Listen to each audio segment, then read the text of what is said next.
वो इंस्टीट्यूट्स पढ़ाते हैं ना, तो वो कहते हैं कि हम ओशा के स्टैंडर्ड पे ये सर्टिफिकेशंस देते हैं।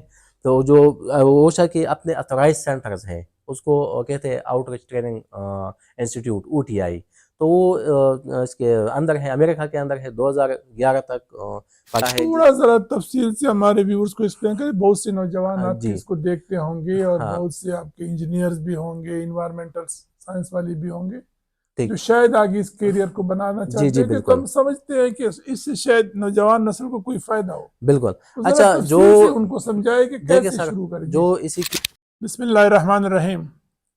व्यूअर्स, इन्वायरमेंट, क्लाइमेट चेंज और नेचुरल रिसोर्स मैनेजमेंट के सिलसिले में आज हमारे साथ दीर से एक सेल्फ मेड नौजवान है। HEC एक्सपर्ट है, पेट्रोलियम इंजीनियर है और टोटली खुद से अपने लिए भी काम करता है और अपने साथ जो नौजवान तबका है इस फील्ड में उनको भी गाइडेंस और सपोर्ट देता है। ऐसे लोग बहुत कम होते हैं हमारे सोसाइटी में। तो आइए आपको मिलवाते हैं जनाब मोहम्मद खालिद साहब से। शुक्रिया सर। जी खालिद साहब, बताएं ना थोड़ा, हमें पहले तो ज़रा अपना इंट्रोडक्शन करा दिए। आप कहाँ से हैं? आप दीर से बिलोंग करते हैं? जी सर, मेरा मेरा पैदाइश जो है वो ज़िला दीर का है, ज़िला दीर के आखिर इलाका बरावल। अच्छा। तो वहाँ से मेरा हमारा इलाका है। और इसके बाद फिर मैंने वहाँ से पढ़ा है अपने गांव से, फिर आगे दीर कॉलेज से FSC किया। और कौन सा साल था FEC का आपका? अब मेरा FSC का साल वो 2010 था। 2010। जी। ठीक। और इसके बाद फिर UT पेशावर में सॉफ्टवेयर इंजीनियरिंग में एडमिशन मिला। वो मैंने फिर ड्रॉप की, मैंने नहीं की। फिर बलूचिस्तान क्वेटा गया, वहाँ पे पेट्रोलियम, वहाँ से ये पेट्रोलियम इंजीनियरिंग कैसे की। खालिद पेट्रोलियम इंजीनियरिंग का आइडिया कैसे आ गया? कि नॉर्मली तो लोग जो है ना सिविल, इलेक्ट्रिकल और इलेक्ट्रॉनिक, और इसमें आप ये इतनी दूर गए और पेट्रोलियम इंजीनियरिंग कैसे? अच्छा सर, एक बहुत इंटरेस्टिंग स्टोरी है हाँ। कि मेरा जो शौक था अच्छा। तो वो था पायलट बनने का, GD पायलट का। अच्छा। तो APC के बाद जब मैंने टेस्ट तो पास किया था, लेकिन मेडिकल में मैं फिर फेल हो गया। हम्म, तो इसके बाद फिर मेरे पास चॉइस थी कि इंजीनियरिंग कर लूँ। हम्म, तो बड़ी ख्वाहिश जो थी वो मैकेनिकल इंजीनियरिंग की थी। तो मैकेनिकल इंजीनियरिंग में UT पेशावर में एडमिशन नहीं मिला। हम्म। मेरिट पे मैं सॉफ्टवेयर में आया। तो जब उसका ब्यूटम्स का टेस्ट दिया तो इसमें पेट्रोलियम के मेरिट में आया। तो बस यही सोचा कि चलो पेट्रोलियम कर लूँगा। वालिद साहब सऊदीया में थे तो सऊदीया चला जाऊँगा, अच्छी सी कमाई करूँगा। अच्छा। तो इसी सोच से बिल्कुल पेट्रोलियम नहीं, इंजीनियरिंग में सोच तो दाखिला बड़ी लिया। अच्छी थी और बड़ी अच्छी प्लानिंग थी, बट फिर आपने पेट्रोलियम इंजीनियरिंग करके HEC की तरफ कैसे आ गए? अच्छा, ये भी बहुत इंटरेस्टिंग स्टोरी है जी। कि जब मैं इंजीनियरिंग में था तो उस टाइम मैंने एक करियर काउंसलिंग का वर्कशॉप अटेंड की। तो इसमें मैंने गोल सेटिंग की, और गोल मेरा यही थी ना कि ये बहुत बड़ी गोल थी कि मैं पाकिस्तान के अंदर एनर्जी क्राइसिस वो ख़त्म करूँगा। अच्छा। तो इसके लिए लॉन्ग टर्म एक 10 साल का पूरा रिटर्न प्लान बनाया था। हम्म। लेकिन जब मैं वो इंजीनियरिंग से फारिग हुआ ये तो आप जब स्टूडेंट थे तो आपने प्लान बनाया था? जी जी जी अच्छा। जी बिल्कुल। गुड। तो जब मैं जब प्रैक्टिकल लाइफ में आया तो जाहिर बात है कि उसी टाइम तो मैंने तो प्लानिंग के साथ चलना था कि पहले जॉब करना है, नेटवर्किंग बनानी है, सीखना है, पैसे हाँ कमाना है, ठीक। तो तब आगे जाएंगे ना। जी। तो पेट्रोलियम इंडस्ट्री में उस टाइम बहुत ज़्यादा वो क्राइसिस चल रहे थे, हम्म। तो जॉब की अपॉर्चुनिटीज़ बिल्कुल ही नहीं थी। मैंने बहुत कोशिश की, बहुत मतलब मेरे अच्छे तरह से नेटवर्किंग भी थी, लेकिन जॉब नहीं मिला। इंटर्नशिप 2-3 इंटर्नशिप मिली कि जब इंटर्नशिप कंप्लीट हो गई तो उन्होंने कहा बस अब हम आपको आगे मतलब ट्रेन या कोई परमानेंट जॉब नहीं दे सकते हैं। हम्म। तो फिर मैं लेक्चरशिप मैंने स्टार्ट की, वो एक अपॉर्चुनिटी मिली। तो कहाँ पे? वहाँ दीर में, अच्छा, देर में। वहाँ पे पेट्रोलियम की टेक्नोलॉजी थी, तो वो मैंने पढ़ाना शुरू की। ठीक। तो और बाकी जॉब के सर्च में था कि किसी अच्छी पेट्रोलियम कंपनी में मुझे जॉब मिले। ठीक। इसमें Khyber Pakhtunkhwa oil and gas company में आया 7 महीने बाद। हम्म। 6 महीने जब वहाँ पे काम किया तो वहाँ पे भी कुछ वो सीखने को नहीं मिल रहा अच्छा, था, क्योंकि कोई आपने प्रोजेक्ट वैसे नहीं थे। दरमियान में आ गया ये खैबर जो पख्तूनख्वा का ऑयल एंड गैस है, उस कुछ बना उसका या नहीं बना? अभी तक तो कुछ भी नहीं बना कुछ है भी अब नहीं। इसके अलावा। अच्छा। तो वहाँ पे जब मुझे नज़र आया कि न कोई लर्निंग तो कुछ भी नहीं है, क्योंकि उनके पास कोई एक्टिव प्रोजेक्ट नहीं थी, हम्म। न किसी के साथ जीवी थी, न इनकी वो कैपेसिटी थी। तो कुछ और भी दोस्त थे, हमने डिसाइड किया कि चले सऊदी अरब चलते हैं। अच्छा। तो हम सऊदी अरब गए। तो ये जब कौन सा साल था? ये बिल्कुल 2015 ही था। 2015 हाँ, अच्छा। तो जब सऊदी अरब गए तो सऊदीया में भी उस टाइम बहुत वो ऑयल क्राइसिस थी, तो बल्कि सारी दुनिया में ठीक। वो प्राइसेस डाउन हुई थी, तो बहुत सारे ऑपरेशंस और वो प्रोजेक्ट उन्होंने रोके हुए थे। सऊदी के अपने इंटरनल हालात भी बहुत ख़राब थे, यमन के साथ लड़ाई थी और ये चीज़ें थी। ठीक। तो वहाँ पे मैंने बहुत कोशिश की, तो जॉब नहीं मिला। 2 महीने तकरीबन मैं बेरोज़गार रहा, इधर-उधर इंटरव्यूज़ देते रही, लेकिन जॉब नहीं मिली। अच्छा, जब वो सऊदीया हम जा रहे थे, तो इससे पहले हमने एक प्लान बी के तौर पे अपने साथ एचईसी की कोर्सेज़ भी की थी, अच्छा। कि अगर उसमें न मिले तो इसी में चले जाएँगे। ठीक। और न एचईसी में मिला, न पेट्रोलियम में मिला, तो फिर मैं अपने भाई के साथ अपने बिज़नेस में इन्वॉल्व हुआ। तो कुछ महीने उसी में मैंने गुज़ारे। इसके बाद फिर मुझे एचईसी की अपॉर्चुनिटी मिली, तो एज़ ए सेफ्टी इंजीनियर मैंने काम शुरू किया वहाँ पे। अच्छा, तो आपके बेसिकली कोई यहाँ से जिस तरह निबोश आयोश ये चीज़ें करती है वो आपने की थी यहाँ से? हाँ, मैंने आयुषी की थी।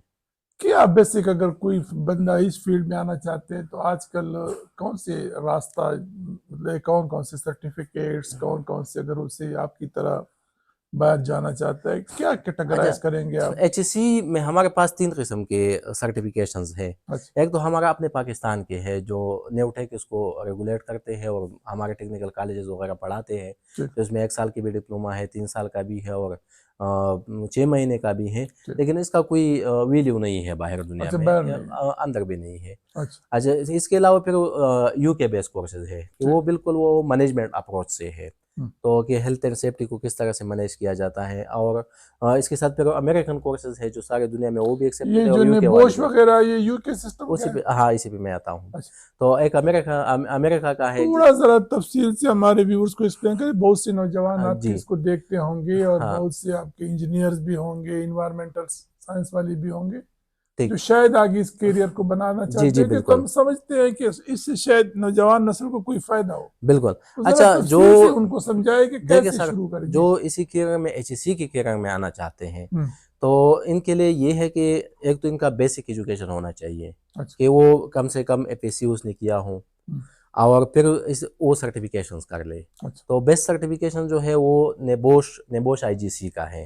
हम्म। अच्छा, एक चीज़ मैं और एक क्लियर कर दूँ सर, हम्म। लोग आयोश, नेबोश इसका नाम लेते हैं कि ये सर्टिफिकेट्स है, ये हम्म। सर्टिफिकेट्स नहीं है, ये इदारे हैं। ठीक। ठीक है, फिर इनके सर्टिफिकेट्स है, अच्छा। मुख्तलिफ उन्होंने कोर्स मॉड्यूल डिज़ाइन की है, वो फिर अपने एक्रेडिटेड सेंटर के थ्रू बच्चों को पढ़ाते हैं, और इनकी फिर एग्ज़ाम लेते हैं, और एग्ज़ाम जब पास कर लेते हैं तो इनको सर्टिफिकेट इशू करते हैं। ठीक। तो इसकी मुख्तलिफ सर्टिफिकेट्स है। जो सबसे ज़्यादा हम्म। नेबोश का जो सबसे ज़्यादा चलने वाला सर्टिफिकेट है, जिसका डिमांड है इंडस्ट्री में, तो आईजीसी है, इंटरनेशनल जनरल सर्टिफिकेट है। अच्छा। इसके अलावा उनके ऑयल एंड गैस में भी है, कंस्ट्रक्शन में भी स्पेसिफिक है, एनवायरनमेंट का भी है, ईएमसी उसको बोलते हैं, एनवायरमेंटल मैनेजमेंट सर्टिफिकेट हो। लेकिन जो health and occupational health and safety में जाना चाहते हैं, तो उनके लिए नेबोश आईजीसी है। ठीक। फिर जो आयोश है, आयोश भी यूके का इदारा है, और सबसे पुराना इदारा और ऑथेंटिक इदारा आयोश है। अच्छा। ये नेबोश जो है, नेबोश भी आयोश से निकला हुआ है। अच्छा। और एक जो नेबोश असल में जो लीगली वो रजिस्टर है, तो एक चैरिटेबल इदारे के तौर पे रजिस्टर है। अच्छा। बाकी तो अथॉरिटी जो है ना निबोश ज़्यादा और आयोश। आयुष के एक्सेप्टेबिलिटी में कोई फर्क नहीं है? नहीं, नेबोश की एक्सेप्टेबिलिटी ज़्यादा है, क्योंकि उसने अपना मार्केट बनाया हुआ है। अच्छा। और लोग ज़्यादातर नेबोश को प्रेफर करते हैं। फिर आयोश के जो है, आयोश के बिल्कुल बेसिक लेवल के कोर्सेज हैं, जैसे अभी मैनेजिंग सेफ्टी है आयोश की, तो वो बिल्कुल बेसिक लेवल के हैं। और वो प्रोफेशनल, मतलब एचएससी प्रोफेशनल के बजाय ज़्यादातर वो प्रेफरेंस देते हैं कि वो इंजीनियर पढ़े, या जो मैनेजमेंट में इन्वॉल्व है, ताकि उनको एचईसी का बेसिक समझ बूझ हो। पहले वक्तों में जब नया नया, मतलब इस सेफ्टी की डिमांड ज़्यादा थी नहीं एचईसी तो की। क्या जब कोई एक इंजीनियर या कोई एक ग्रेजुएट निबोश वगैरह करता है और एक आपने कहा कि सिंपल है कि एफएससी या एफए का लड़का करता है एफएससी का, हाँ, हाँ, हाँ। तो इनके लेवल में फर्क नहीं होता? सर, बिल्कुल बहुत ज़्यादा फ़र्क है। हम्म। जो बंदा जिसके टेक्निकल बैकग्राउंड हो, या एनवायरमेंटल का बैकग्राउंड हो, इंजीनियरिंग का बैकग्राउंड हो, साइंस का हो, तो वो बंदा बहुत आगे तक जा सकता है। वो मैनेजमेंट में लीड के लेवल तक और हाई कॉर्पोरेट लेवल तक जा सकता है। लेकिन जो बंदा एपीएससी का है तो इसका ज़ाहिर बात है कि इसका वो इंटेलेक्चुअल लेवल, वो नॉलेज, वो अंडरस्टैंडिंग इतनी नहीं होती, तो उसने फिर तकरीबन सारी ज़िंदगी उसने वो वहाँ साइट ही पे रहना है एज ए सुपरवाइज़र और सेफ्टी ऑफिसर, चीज़ों को इम्प्लीमेंट करना है। वो स्ट्रेटेजिक लेवल पे और लीडरशिप लेवल पे इसके चांसेस बहुत कम होते हैं। अच्छा, तो ये तो आपने यूके का सिस्टम जी। बताया। अच्छा, अमेरिकन सिस्टम। अच्छा अमेरिकन सिस्टम में एक लफ्ज़ आप लोग ज़्यादा हम सुनते हैं ना, ओशा। लेकिन ओशा भी दरअसल अमेरिका के एक स्टेट डिपार्टमेंट है। जैसे अब पाकिस्तान में हमारे 1122 है या सिविल डिफेंस का है, तो इस तरह से वो स्टेट डिपार्टमेंट है और वो यूएस के अंदर जितनी भी एचईसी प्रैक्टिसेस है उसको रेगुलेट करते हैं। तो उन्होंने फिर स्टैंडर्ड डिफाइन की है। वो स्टैंडर्ड जो इंस्टीट्यूट्स पढ़ाते हैं ना, तो वो कहते हैं कि हम ओशा के स्टैंडर्ड पे ये सर्टिफिकेशंस देते हैं। तो जो ओशा के अपने अथोराइज सेंटर्स हैं उसको कहते हैं आउटरीच ट्रेनिंग इंस्टीट्यूट, ऊटीआई।